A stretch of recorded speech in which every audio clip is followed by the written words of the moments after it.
तो गाइस कैसे हैं आप सभी। आज हमने अपने एसी की सर्विस करवाई है। तो भैया इसमें कुल मिला के 500 रुपये खर्चा आया है और ये बिल्कुल भी कूलिंग नहीं कर रही थी कुछ दिनों से। तो हमने आज सर्विस वाले भैया को बुलाया था, वो आ गए थे, सर्विस इसकी कर गए हैं वो।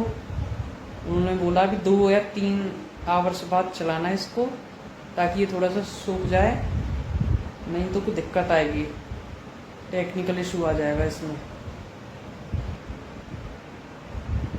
देखिए बिल्कुल साफ कर गए हैं और मम्मी बाहर काम कर रही हैं हमारी। ले भैया,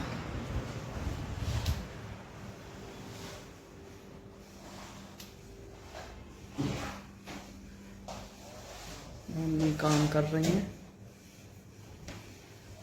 ये देखो मम्मी काम कर रही हैं।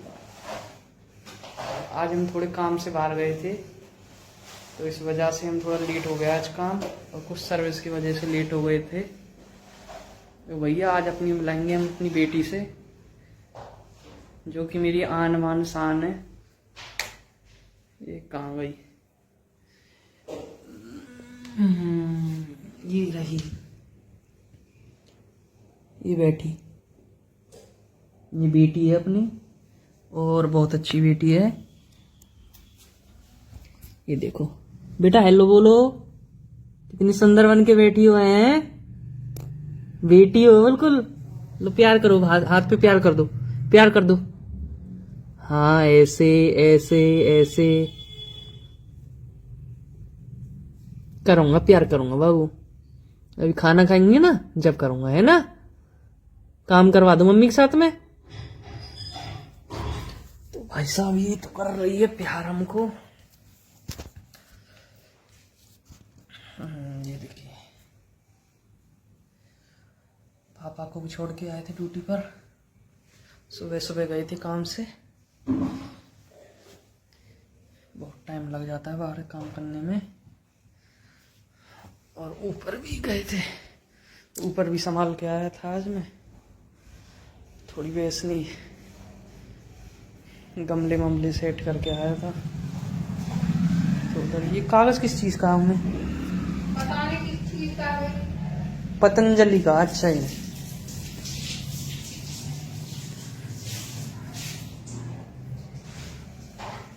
चलो लाइट ऑफ करके अपने अंदर ही चलते हैं रूम में। ठीक है ठीक है ठीक है ठीक है ठीक है।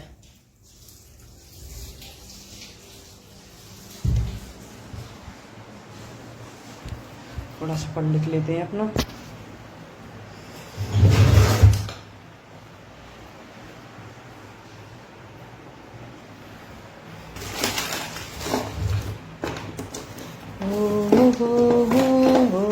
कैमरा अचानक से बंद हो गया था।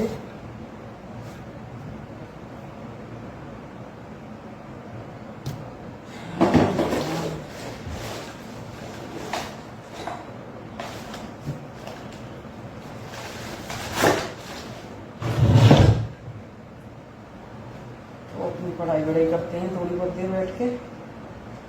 पहले अपना कवर बिछा लेता हूँ।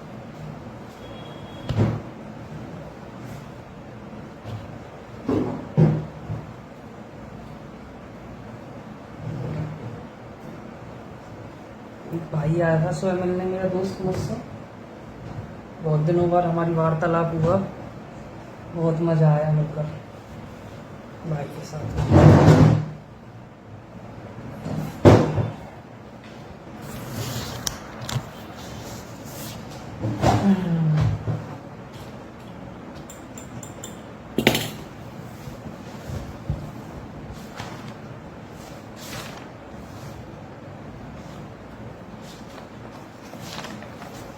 देखिए थोड़ा सा मैं आपको दिखा देता हूँ। ये देखिए कुछ वर्क है, ये लिटरेचर है, अपनी लिटरेचर का वर्क किया हुआ है अपना। मेरी ही हैंड राइटिंग है। चलो सही है। ये अपने सच्चिदानंद हीरानंदन वात्स्यन अजय जी का है। बहुत अच्छे कवि थे, लेखक।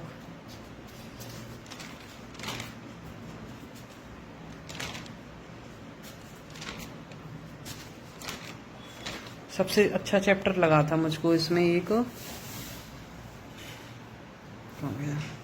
उनको प्रणाम, जो देश के लिए समर्पित हुए। मतलब उन्होंने शहीदों के ऊपर लिखा था वो काव्य, बहुत ही अच्छा था। उनको सलाम, जो देश के लिए शहीद हुए। ये देखिए, बुला लेते ना, ये अपना वर्क, ये भी अपना है। ये थोड़ा सा कॉर्पोरेट के लिए है मैंने।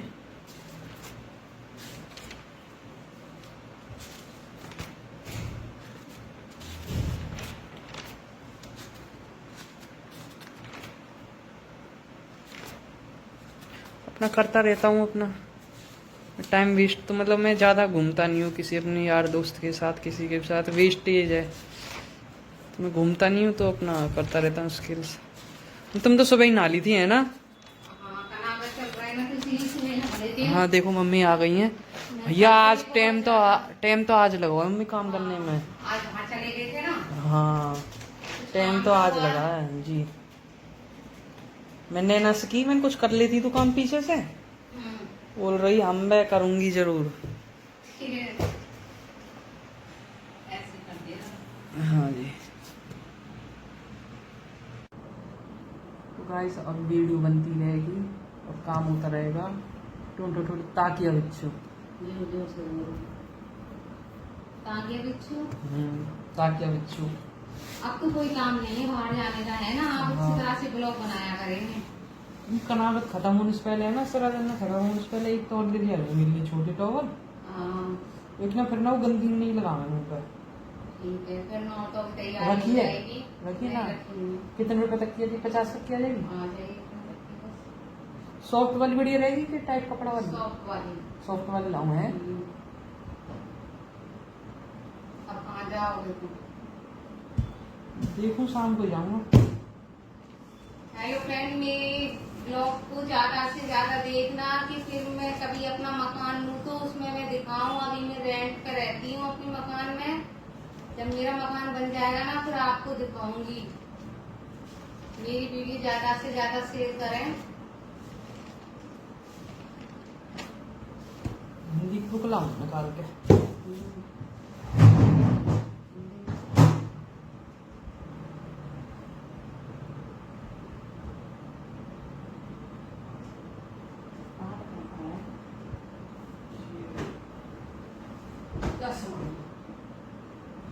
मेरा फोन है।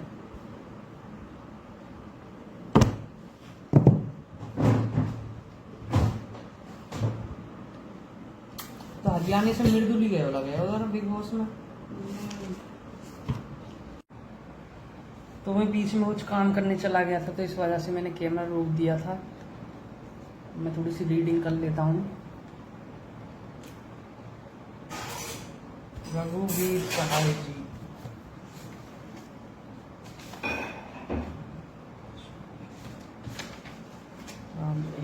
रामदास।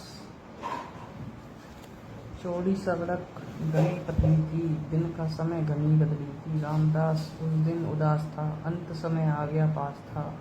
उसे पता यह दिया था कि इसकी प्रस्तुत पद्यांश हिंदी की पाठ्य पुस्तक समकालीन में संकलित कविता रामदास जी से अवतरित है। इस कविता के रचयिता रघुवीर सहाय जी हैं। कविता वर्तमान समय में व्याप्त अमानवीयता अथवा बर्बरता का कच्चा चिट्ठा प्रस्तुत करती है, जहाँ मर्यादाओं का पालन करने वाले सीधे साधे लोग व्यक्ति को गब्बर लोगों द्वारा कहीं भी कत्ल किया जा सकता है। इन पंक्तियों में कुछ कवि रविदास नामक एक ऐसे व्यक्ति जो नियम कानूनों को मानने वाला एक विनम्र व्यक्ति है, जिसके ये बता दिया गया है कि आज उसकी दबंगों द्वारा हत्या की जाने वाली है। इसलिए उसी का चित्रण करते हुए उस दिन रामदास अपने की आशंका से बहुत उदास था। उसे ऐसा एहसास हो रहा था कि उसका आज निकट समय है। वह उस समय चौड़ी सड़क के बीच एक पतली गली से होकर निकल रहा था। वह दिन का समय था, आकाश में घनी बादल छाए हुए। रामदास जी को पता चला कि उसको किसी ने आवाज़ दी है, तो उन्होंने पीछे मुड़ के देखा तो उनका कत्ल हो गया। निकल गली से तब हत्यारा आया, उसने नाम पुकारा, हाथ तोलकर चक्कू मारा, छूटा लोहू का फव्वारा, लोहू पूर्ण आंख अंतर। प्रस्तुतपंजन हिंदी की पाठ्य पुस्तक समकालीन कविता में अवतरित कविता रामदास जी से अवतरित है। इसकी रचयिता श्री रघुवीर सहाय जी हैं। कविता वर्तमान समय में व्यापक अमानवीयता अथवा बर्बरता का कच्चा चिट्ठा प्रस्तुत करती है, जहाँ मर्यादा को पालन करने वाले सीधे साधे व्यक्ति को भव्य लोगों द्वारा उसका कत्ल किया जा सके। इस पंक्तियों में कवि कहता है कि रामदास का नाम वह व्यक्ति अपनी गली से होकर सीधे कदमों से सड़क पर चलकर जा रहा था, जहाँ गली में हत्यारे खड़े हुए थे। रामदास जी का नाम पुकारा। जैसे ही रामदास ने अपना सुनकर उसकी तरफ देखा, हत्यारे ने बनी सफाई से उनके ऊपर हाथ उठाकर चक्कू मारे। चक्कू लगते ही रामदास जी के शरीर में से रक्त का फव्वारा छूट गया। वहाँ खड़े लोग, जिससे रामदास को बचाने के लिए कोई कोशिश नहीं की, आपस में बात करने लगे। उन्होंने तो पहले ही कहा था कि आज इस व्यक्ति की हत्या होगी, कोई और मत गाता।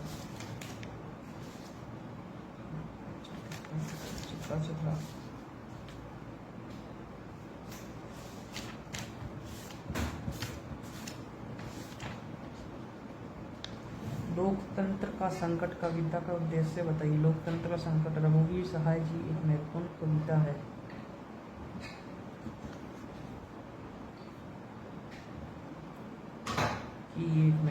इस कविता में उन्होंने स्पष्ट किया है कि जिन नेताओं और अधिकारों का लोकतंत्र के आगे बढ़ाने उसमें व्यवस्था लाने का दायित्व है, वे अपना कर्तव्य उचित प्रकार से निभाते, अपितु वे लोकतंत्रीय व्यवस्था को बिगाड़ने में लगे रहते हैं। कवि इसे ही लोकतंत्र के लिए संकट समझता है। कविता के माध्यम से कवि ने स्पष्ट किया है कि आज तो व्यक्ति, चाहे वह नेता है, अधिकारी है, जिस भी विराजमान है, वह अपने पर रहते हुए कुछ तो सोचता है और कुछ बोलता है। उनका प्रकार का व्यवहार तानाशाही और उपयोगी है, परंतु लोकतंत्र के लिए बड़ा ही है। यदि नहीं, लोकतंत्र में अधिकारी और नेता जब ये जान जाते हैं तो उनके कार्यों की व्यवस्था बिगड़ उत्पन्न हो रहा है, तो वे अपने आप को उन लोगों को पीछे छापने का प्रयास करते हैं, उनमें से अधिक व्यवस्था को बिगाड़ने में लगे हुए हैं। वे ऐसा इसलिए करते हैं क्योंकि वे कि ऐसा ही करने में उनको भलाई है। कवि ने स्पष्ट किया है कि लोकतंत्र का एक ही राज्य समाज की होती है, इसलिए लोकतंत्र प्रदर्शन करने वाले लोकतंत्र नेता राजनीति में होते हैं। चिट्ठी कविता के माध्यम से क्या कहना चाहता है? चिट्ठी रघुवीर सहाय जी की एक प्रस्तुत कविता है। इस कविता के बदले समय को लेकर उन्होंने अंतर्द्वंद प्रकट किया है। कवि की महसूस होता है कि वे कवि रूप में जो लिखता है वह कविता नहीं बल्कि एक चिट्ठी होती है। कवि अपने पंग में स्पष्ट करता है कि 20वीं सदी व्यतीत हो गई है, 21वीं सदी का आवागमन हो गया है, जिससे सभी प्रकार की अत्याचार सामान्य बात हो गया है। चलो, कवि पिछली सदी में बचे कुछ लोगों की सूची बनाना चाहता है तो उसे पत्र लिखना चाहता है। वह अपने घर से खंडर होने की सूचना अस्थायी रूप से नियंत्रित रहे बच्चों को भेजना चाहता है, परंतु वह जानता है कि उन्हें तभी याद आएगा जब वो खुशहाल होंगे। भाषा का युद्ध कविता का उद्देश्य बताइए। भाषा का युद्ध रघुवीर सहाय जी एक प्रसिद्ध कविता है। इस कविता के माध्यम से उन्होंने स्पष्ट किया है कि जब कोई व्यक्ति भाषा के संघर्ष करने का दम रखता है तो उसके मुंह अनुशासन करना कहना चाहता है कि जिससे हम संघर्ष कर रहे हैं भाषा को लड़ाई एक दूसरे के समीप गिन रही है। हमने असल में जिन मुद्दों के लिए संघर्ष करना आरंभ किया वह सही संघर्ष था, परंतु आज हम वास्तव में भटककर भाषा के लिए संघर्ष करने पड़े हैं। कवि यह भी स्पष्ट करना चाहता है कि जो व्यक्ति अपनी भाषा बोलने में क्षमता रखता है वह भाषा में संघर्ष, वाद विवाद किए बिना विजय प्राप्त कर सकते। जो लोग कवि की इस बात को संदेह करते हैं, कोई व्यक्ति मौन रहकर कैसे विजयी हो सकता है। धूप कविता का मूल संदेश क्या है? धूप कविता रघुवीर सहाय जी के लेखन का। इस कथन में उन्होंने अपनी पहचान बताने के बहाने वसंत ऋतु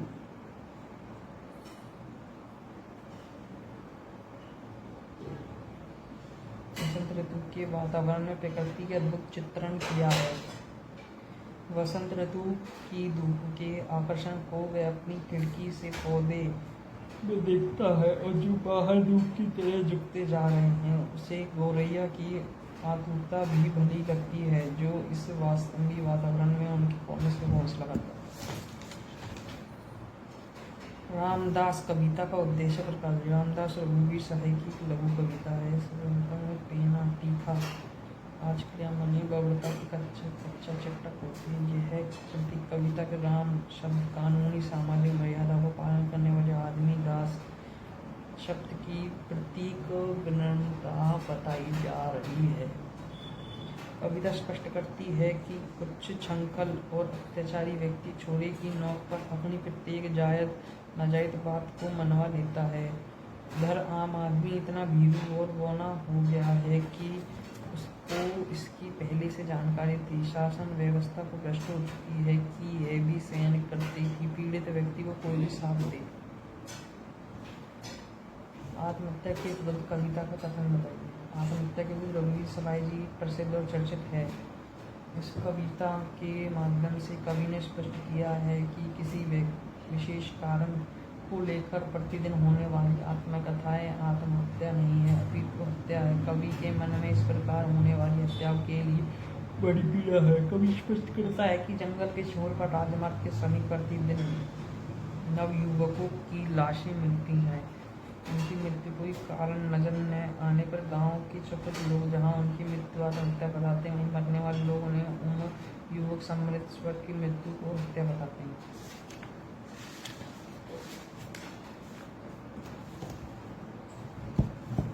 रघुवीर सहाय जी का जन्म कब और कहाँ हुआ? रघुवीर सहाय जी का जन्म 1930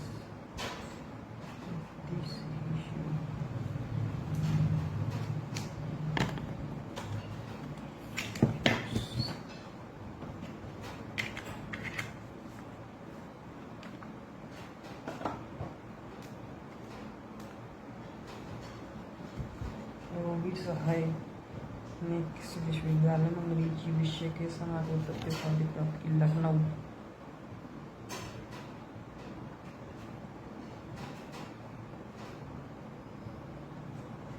रघुवीर सहाय की प्रारंभिक कविताओं किसके प्रसारित? दूसरा तार शतक।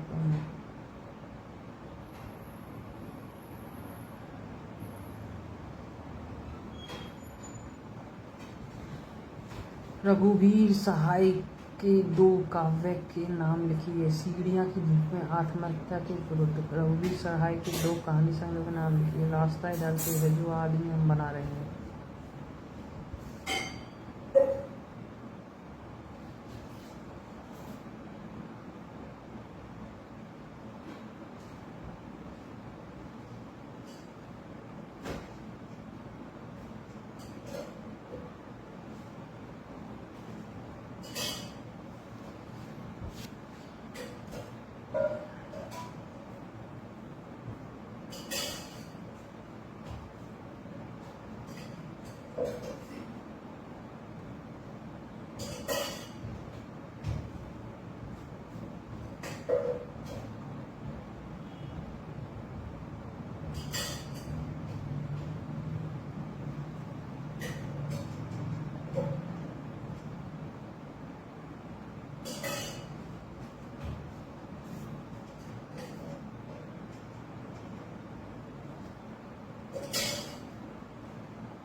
ये वो बोली थी तब तक लगूंगी।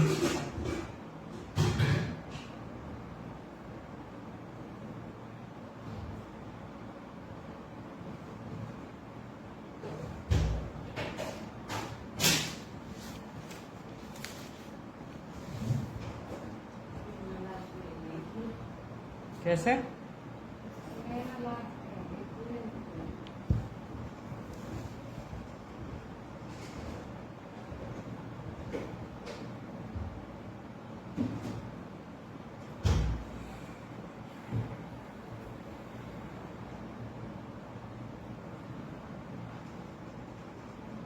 बूंदी डालोगे कढ़ाई में? हाँ।